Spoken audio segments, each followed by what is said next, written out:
If you want, we could also do a couple minutes and you can check to see how it looks for you. Yeah. So it will be more like a kind of a conversation type interview. It's not a super. Are you interested in repair? Hmm? Personally, are you interested in repair at all?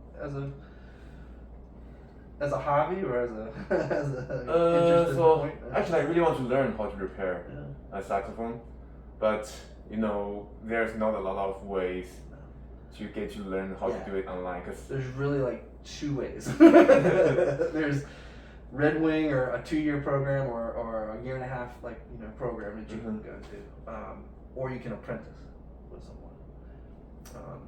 There's not really unless you just teach yourself how to do it. But I was fortunate enough to have been put with someone that had already been in the industry for a good 40+ years, and he was looking for someone to train take on as an apprentice, and I just happened to be at the right place at the right time. It's just always kind of been that way. I wasn't seeking it. I wasn't like, I want to do this as a living. I just got my driver's license. I was just like, here I am. I wanted to work at this music store. I kept going there constantly, bugging them, nagging them. Eventually, they just gave me a job cleaning, taking stuff out of boxes, putting stuff on the shelves and stuff like that. And then it turned into, hey, go meet this guy. Go see what you can learn. And then it turned into a long decade of more of a friendship bond / grandfather kid kind of thing that also came with learning how to a trade, but it was also more of a bond, so yeah, that was that was my lucky. You can't be on this end. So, because I also saw some guitar, and also there's a lot of guitar here. So, what instrument do you play usually? Yeah, I started out on guitar. That was my first instrument, and then I learned some drums. There should be squirrels all day. Sorry. I started out on guitar. My brother was a guitar player, so it was just easy to learn because I could sit down and learn from him. And then it was probably like around high school, maybe like my freshman year, I started playing bass. And that's when I started going, okay, I really like that, and I stuck with that. I still play guitar, but I found myself more as a bass player, and that's what I stuck with from probably like '94, and all the way up until I played professionally from summer of '96, all the way up until about 2017. I played professionally. I played bass. And just a side note on that, I was in a band. We got signed to Universal Records. We had a nice 5-year stint. We had an album recorded, and we 3 albums. I recorded on 2 of those, and one of them we got to do in LA with a big major label and the whole thing. And a couple of songs had some pretty good success. One song in particular, the band was called The Ernies. The song was Here and Now, and it appeared on several formats, PlayStation games, Nintendo 64 games. One in particular was the Tony Hawk Pro Skateboarder. It was in the first one, and then it also made the reissue just like a year ago. They reissued that, and we also made the cut for that. So that was kind of like my stamp on music. That's like, I did that. Okay, yeah. Do you have any performance when you're in the band, like go over the world, perform? Well, we never went out of the States. We traveled all across the United States. We did the old van and trailer. Like, we were like in the 96, 97, 98, 99, 2000. Like, we were just like in a van, 6 guys going across the United States. And we pretty much hit every state with the exception of like Washington, Alaska, Hawaii. I think we pretty much played everyone in the United States. And, several times too, because we were making we would do like summer trips, and then we would do a winter trip, and we'd get to see like parts of Colorado 2 seasons of the year, which was just really cool, to be able to experience that, hiking and skiing and stuff like that. Because we were all at that age, we were all pretty energetic and athletic and stuff, so we were always looking to get out and do something. That's when I think that's kind of when I realized that band instrument repair was definitely going to be something It was right after high school. I was already knew how to do repairs because I had been doing it for a couple of years. I wanted to go on the road and I wanted to experience that. So when I would come home off the road, I went straight to the store and I would just work on. I would learn more how to repair instruments, you know, because it was still something I wanted to stay in touch with, not knowing that it was going to lead to a 28-year later. I'm still doing it, you know. So that was very fortunate. I had the right people at the right time that kind of just took me in and said, hey, we're going to give you some direction.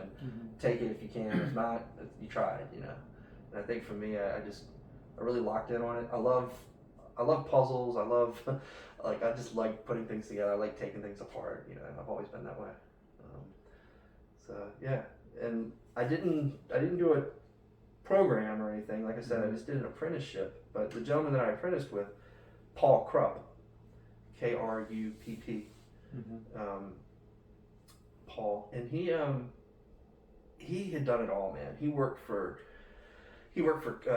United Instruments way back in the day, King Products. He worked at before that. He worked in briefly in New York at the Bach. He was more of a brass guy. He played tuba. He played in the Richmond Symphony for 25 plus years. He played upright bass and he played tuba.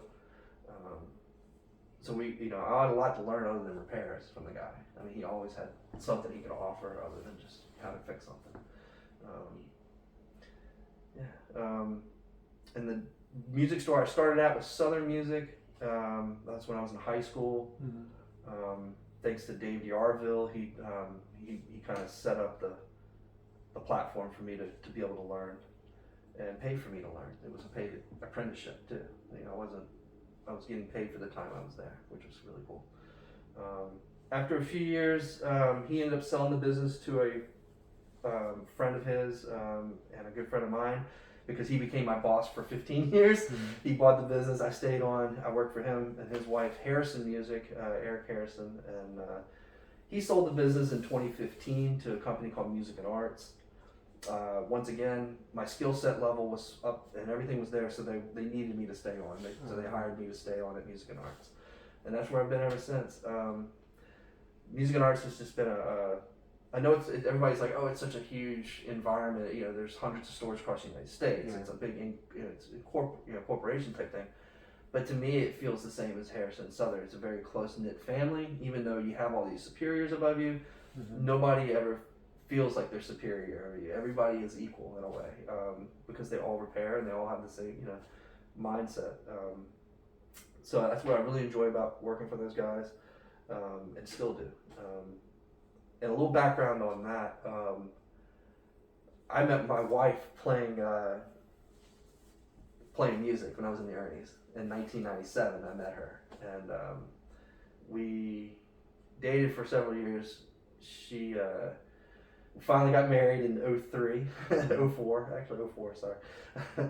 And anyway, she's always been a huge part. She worked at Harrison Music for 12 of the 15, almost a decade of those years I was there. And then she became ill. She became terminally ill. So Music and Arts, when I got hired with them, they kind of knew my situation. They knew that I was full-time employed, but I also had some things going on at home that were changing. So they were very receptive and just worked really hard with me to let me kind of set my boundaries and be able to keep my job and also keep my life at home where I wanted it and how I wanted to run it, because my wife ended up having to go into hospice in 2020, and she later passed that year. So it's been 313 days today. She's been gone. So Music and Arts to this point has been nothing but in my corner. That's why I'd like to just say, I just want to bring that up because they really worked with me. They let me work from home. I brought my work home. I never worked at the shop for like 5 years. I worked here. I never worked there. So they were like, do what you do. We need you. You just keep doing what you're doing, and we'll stay back and things will play out. So thanks to them, they were just very supportive throughout that whole journey that we went through. But yeah, so if you look around, there's a lot of stuff that is all her.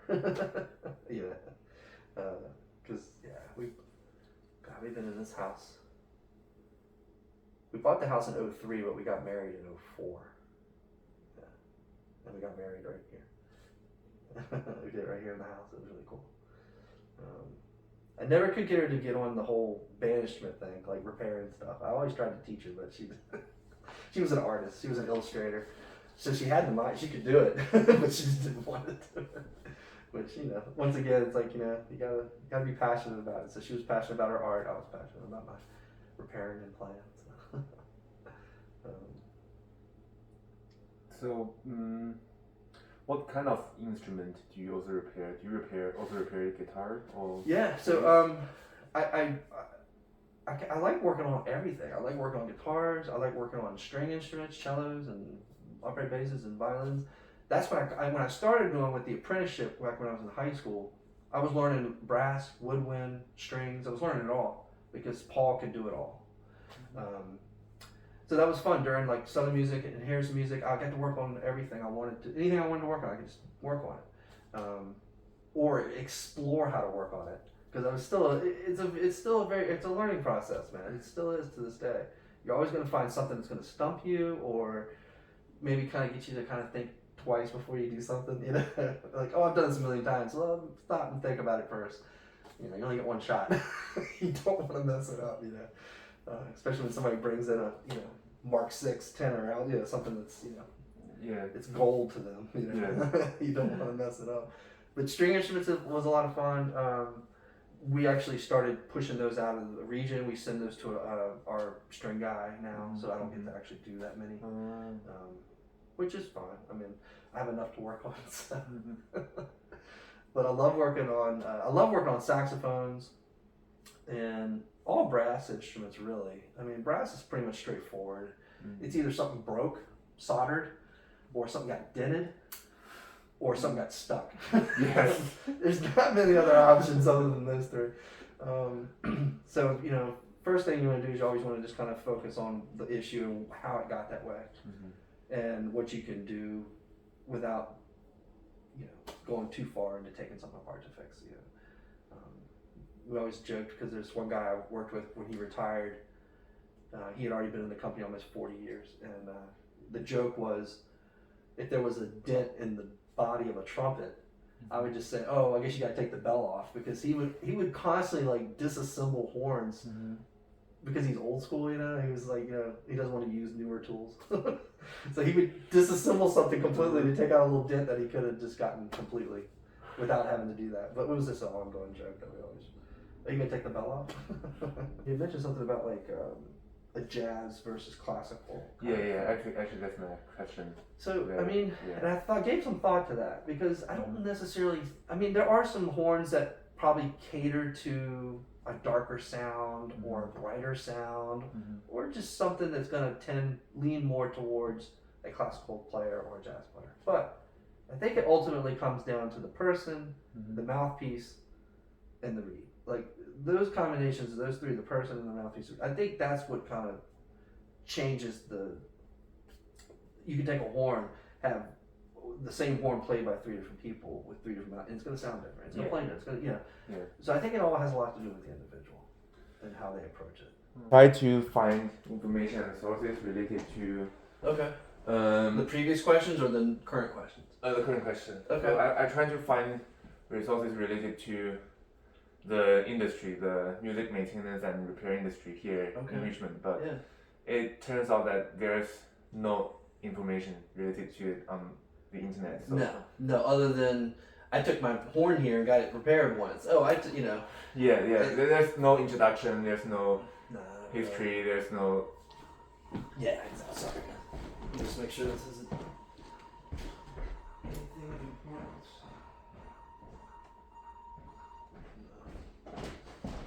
It's just a drummer making wait.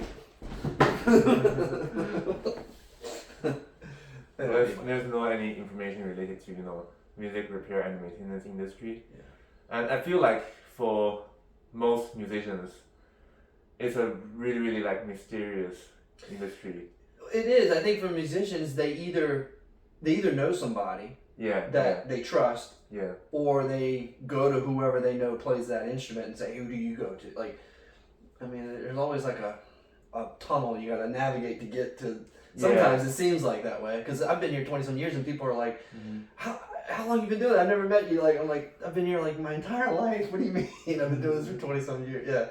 And they're just finding out, and they've been here 10 years, playing, so it's just, But it's sometimes banishment people don't always get their horns fixed either. Like, they'll play through issues on their horns. Yeah. Until they don't really, until it's to the point where they just can't play. And then like, I gotta get it fixed. Yeah, just like me, I didn't find the... Well, I mean, but but the fact is you as a player can compensate for imperfections in horns and stuff, so that just shows you that you are a good player. Because some people who are a great player, you can give them a horn that's got leaks in it and they can't manage it, they can't figure it out. Where some people can, well, if I press a little harder here, or if I light off a little bit here, it's gonna, it's gonna play. So I mean, it's a testament to your playing, man, that you could play a horn that's still got leaks in it. So and still play it. So there's always issues like that. People bring me, there's only one thing wrong with it, and then I'll put a light in it. I'll be like, well, this is not one thing. Here's all your leaks, and they're like, oh my god, well, I didn't see that. Like, same situation you were in. So some people have a heavy hand, some people don't, and it varies, from person to person. But I mean, there's not many people in this area that do it. Like, it's just and I also very slim. Find that there's probably like maybe less than 10 people in the here in Richmond. Oh, probably in this whole region. Oh, really? Yeah. I can think of like maybe 6 people in Richmond. Maybe. And 2 of them are probably getting ready to retire. And we just hired somebody recently. She's 26, and she went to that 2-year program out at there's a couple places out Midwest, and she's very good. She's very into it, and she's always focused on her job, and she's wanting to learn. And I'm still learning, dude. Like, I'm finding things that I've either never seen before, or I've done this repair 100 times, and this is the first time this has happened. There's always these unexpected moments like that. But man, it's strange that it's just almost like a dying breed of people that don't want to do it, or I don't know.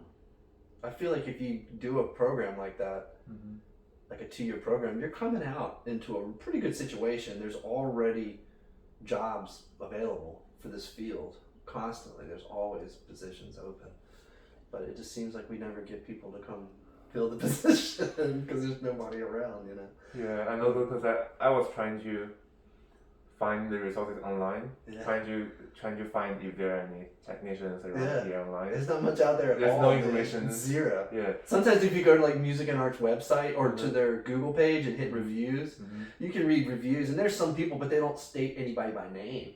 They're just like, I went to the repair shop and they did a great job on my blah blah blah, or but they never say Eric or Mike or Teresa, or like they never specify anybody. It's just I don't think there's much out there about me at all, other than my Ernie's stuff that I did when I was playing music. That might be the only thing out there about me. I don't think anything about my repairing is in the virtual world, nor have I ever put it out there. Like, I just don't. I've never publicized myself as a repair person. It's always just been word of mouth or just whatever comes to the shop, I never go out there and say, come to me, get your horn fixed by me, like. I think that's kind of a good chance to, publish something online.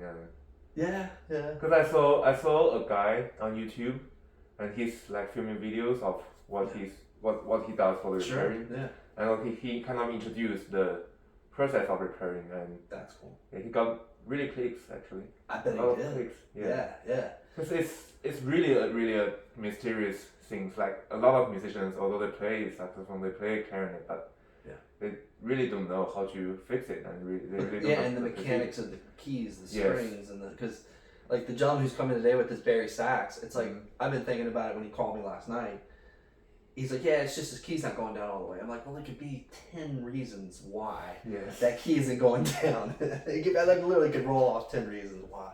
So, we'll see when he gets here. And another question is, do you feel kind of differences before the kind of the internet period and after the internet period, because yes, oh yeah, tooling, like instructional stuff on tooling. You know, certain tools you would buy, you buy it and they ship it to you, and if you didn't already know how to use it, there wasn't anything to show you how to use it. You know, and that can be tricky too, because you don't want to break the tool and you don't want to misuse the tool where it hurts or damages the finish or something. You know, certain rollers and stuff that you know you're supposed to use certain types of lubricants and stuff, so you know you're not doing any metal and metal type just disrupting the finish and stuff like that. But internet, definitely going to internet for like plating, lacquering, like stuff that you're unfamiliar with from like I can fix keys, I can fix horns, repads, stuff, but how do you go about as far as like taking the finish and removing and putting it back on, and there's a lot of videos out there that help with that. There's a ton of internet stuff out there. There's a network of like social forums now that you can get on Saks forums, Clinic forums, which were never there before. And it helps clear up issues with people who have, hey, I'm having a thing with this on my horn. Has anybody experienced this? And actually, you get flooded with information that could be bad and some good, but that stuff wasn't there before. You had to call somebody that either knew playing it or you knew somebody that knew how to fix them. But it's changed a lot. It's changed a lot in every aspect. Do you feel the business kind of changed because I'm you get a lot of do-it-yourselves. I mean, you get a lot of those now because they go to these videos and they buy the supplies online and they do it themselves, but then they end up not getting something right, or it's not, and then they end up coming in and going, well, I did this, but can you make it better or fix it? And I'm like, well, I have to take it all apart and take everything you did and take it out and then restart. So there's a lot, I do get that from time to time, where people will research it, do it themselves, and then they're still stuck with their horn that's not playing. Yeah, because I wanted to try to fix that by myself, but in the end I kind of gave up because there are so many tools, and I think it's better for a professional person to. And for that repair, you could have taken that spatula, the G sharp, the big with the big pearl, the spatula right there. You probably could have taken it and just bent it outward, and that would have cleared the keys not rubbing. And you probably would have played through the horn like you normally do, but we found some other issues with some other leaks that we took care of. So, but you probably could have, without any tools, just taken your thumb and just kind of bent that spatula out. Now, if you would have gone too far, it would have either snapped or. But those keys don't snap. I mean, they're good instruments. They're high quality. So if it wasn't, you gotta be real careful how hard you push, because sometimes you'll bend it out or you'll just snap it off because of some of these newer products, these mass-produced horns. The metal content is so soft and it's just weak, and sometimes after playing a flute or something, like there's certain brands I'm not going to name, but if you play them, they actually the metal just continues to start getting softer and softer, so they come out of adjustment super easy. And it's all because of just the soft metal, Just playing the horn is enough to make it come out of adjustment. But internet has definitely changed some things, good and bad. I mean, like I said, you get these do-it-yourself people.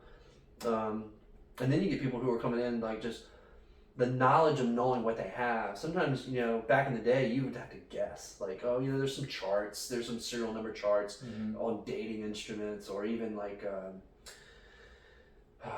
just navigating the models over the 30s and 40s and 50s and 60s and stuff like that. And that information was kind of just in books or calling people who know that stuff.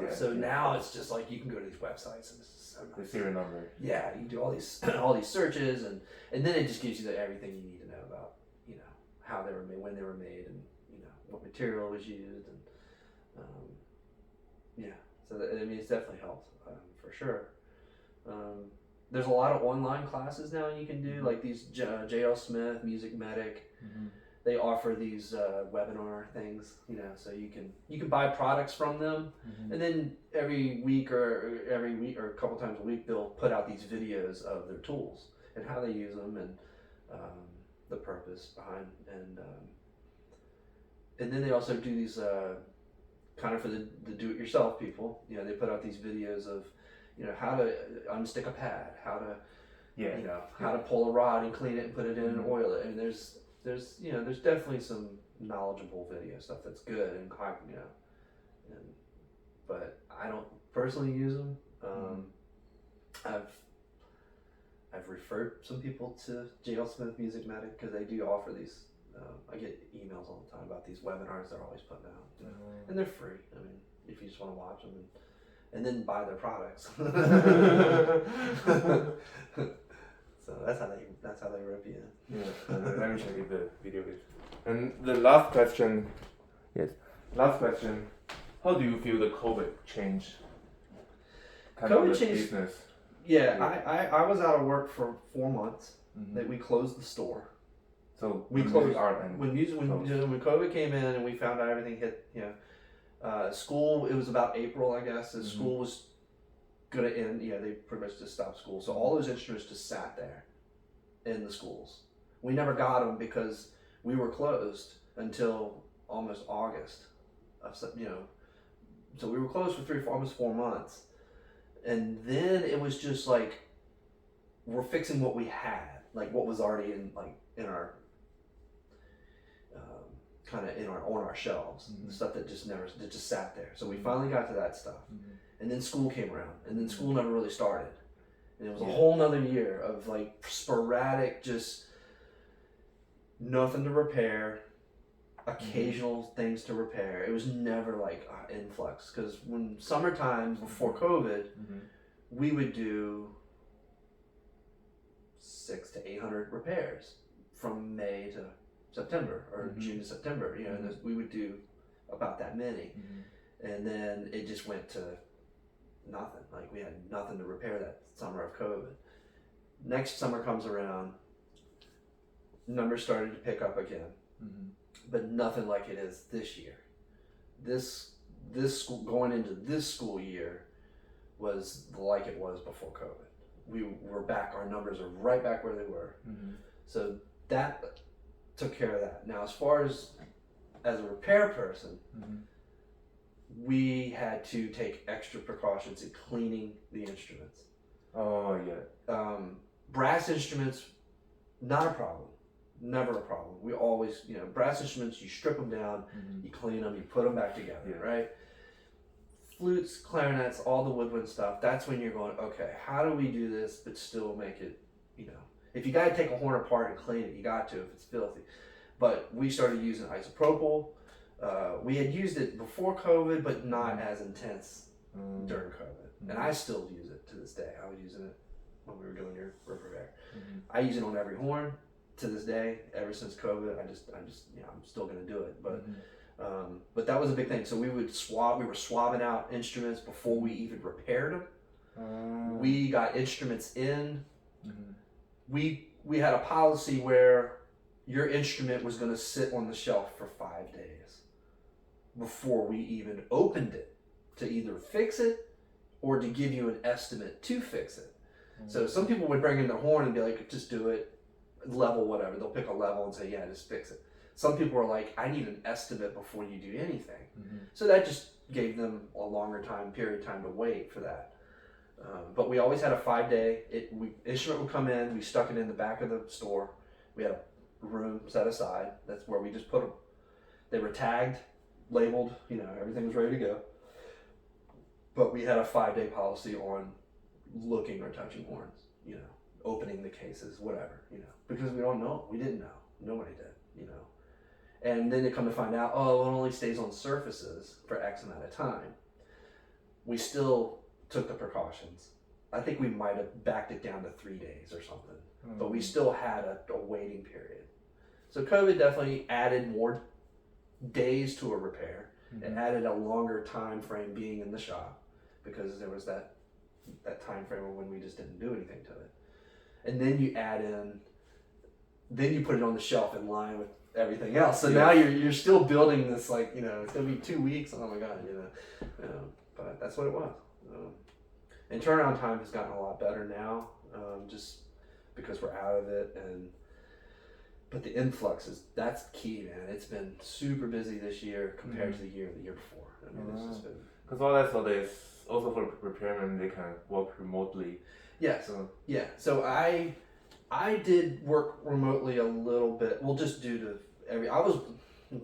before COVID, I was already working from home because of my situation, taking care of my wife.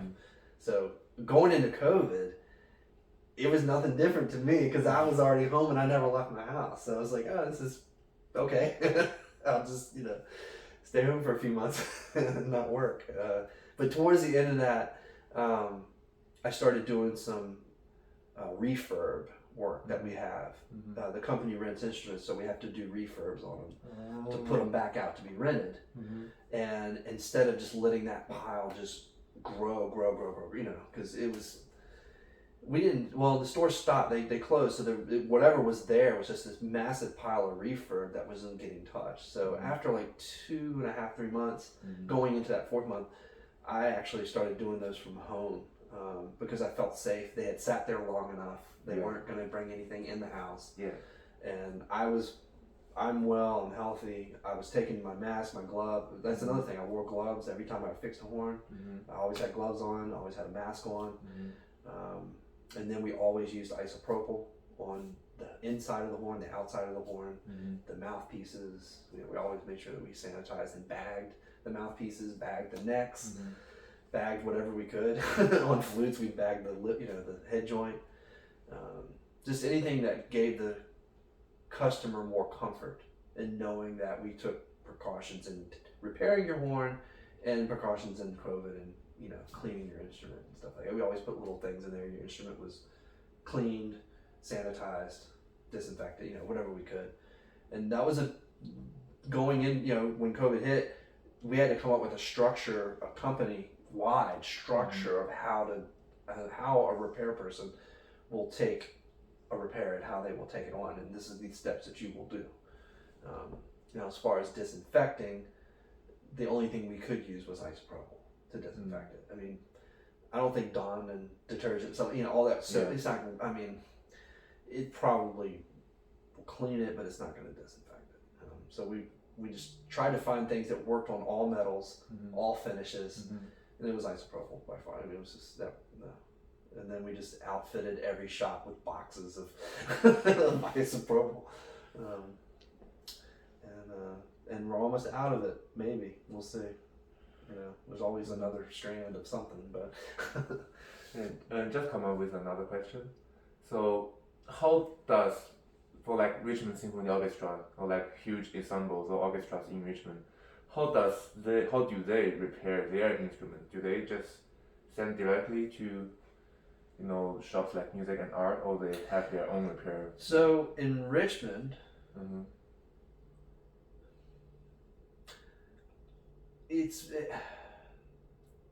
I don't think there's any shops that have band instrument repair, and if they do, like Sam Ash might be the only other store in Richmond that has an in-store repair shop. But I don't think they do anymore. I honestly don't think they have anybody there. So they probably send their stuff to other Sam Ash stores that have repair people. Before they got their repair person, they sent them to us. Well, they sent them to Harrison Music. They never would send them. They would never send them to Music and Arts because they're such a competitor. But they used to send their repairs to Harrison Music, where I worked, before they sold to Music and Arts. We did. So yeah, it's like Jacob's Music, when they were in business, they sent their repairs to us. House of Music sends their repairs to us. But these are like people like in Blackstone, Urbana, Palmyra, like kind of outskirts of Richmond. Williamsburg, they'll send their repairs into us. I think the furthest we go is Charlottesville. They send the repairs to us. We do the schools out in Charlottesville. You know, mostly our account is mostly made up of schools, Oh. and then it goes to customer-based stuff, Mm-hmm. and then the stores that bring it. So we do all the music and arts repairs. That's 3 stores in Richmond. That's 1 in Williamsburg, 1 in Charlottesville. We do House of Music, Mechanicsville Music. There's probably 1 or 2. Powhatan Music, Amory Music. Yeah, there's just So they all kind of get sent in, and then nobody has an in-store repair facility. And then you're lucky if there's 1 or 2 people that work from home. Like, I can't think of any that are either, they're probably retired, or if there are, I just don't know. But yeah, it's almost like a monopoly. Like, it's almost like it all comes down to this shop in Richmond. I thought there were a lot of technicians, but it turns out it doesn't. It's not that many. No. I mean, there's a technician out. There's like 2 maybe out in Charlottesville, but for some reason they're not associated with music and arts. Which that's their decision, I imagine. Like, they don't want to either work for a corporation, and they want to do their own thing. I mean, I've been wanting to do that, but at the same time, I mean, there's a lot of perks for working with a company. 401s and good health insurance. I mean, there's a lot of perks that if you were to do it on your own, you may struggle at first until you were able to accommodate yourself with health insurance and stuff like that. I don't think anybody can just jump right in it and then open a business and just start paying themselves. Yeah. That ain't gonna happen. Yeah. So you better have some money in your savings to do that, because you're not gonna pay yourself for a while. Imagine unless you work from home. I mean, people do have home shops, and they do exist. But, you gotta have the right tools, and you gotta spend the money on that stuff. I mean, ultrasonic tanks are a must. Very expensive. And they're very expensive, and it's a must. You'll make the money back over time, of course, because of what it does, and the charging for a cleaning, and what the machine can do. But you have to pay. I mean, you got to put that. It's a lot of money up front to start a business like that. So yeah, I'm comfortable with working for a corporation. Some people might not be, but I definitely feel like I'm in a good spot where we're at. We have a good repair shop. We got a good group of people. Good repair techs. We all ask questions. We all feed off each other. Nobody's ever got an ego. There's nothing of that shit. None of that stuff. Everybody helps each other. Regardless if you're doing it 6 years or 20, 30 years. Everybody's got something to show, and everybody's got something new to learn. And I've always welcomed these younger people because they always show me something that I don't know.